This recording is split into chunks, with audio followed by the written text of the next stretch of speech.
الله الرحمن الرحيم.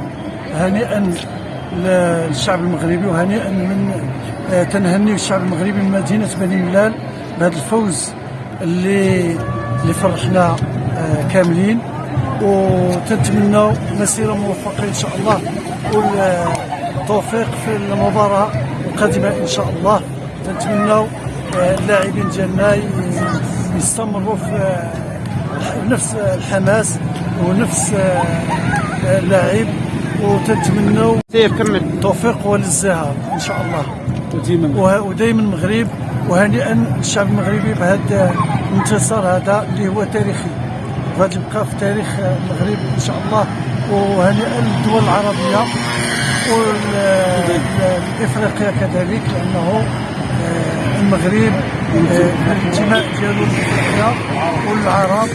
وهنيئا لقطر تنظيمها هذه الدوره هذه اللي نعتبروها دوره ناجحه 100%. وشكرا. اذا بسم الله الرحمن الرحيم. اولا احنا جد فرحانين بهذا الانتصار اللي هو انتصار تاريخي، انتصار اللي ماشي جاء اعتباطي ولكن جاء بناء على التوجيهات والمجهودات ديال الجامعه الملكيه.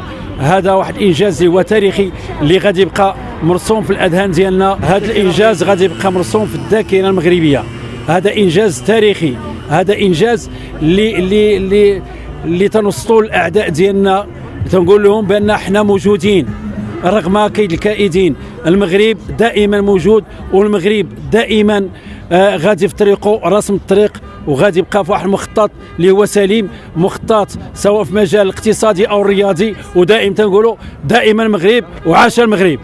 بالاضافه اللي غنقولوا هو الشكر الجزيل للجماهير الملاليه اللي ساندات المنتخب المغربي سواء من مدينه بني ملال قلبا وقالبا، وبزاف ديال الجماهير اللي انتقلت لقطر. اذا تحيه لكل جماهير الملاليه وكل الشعب المغربي.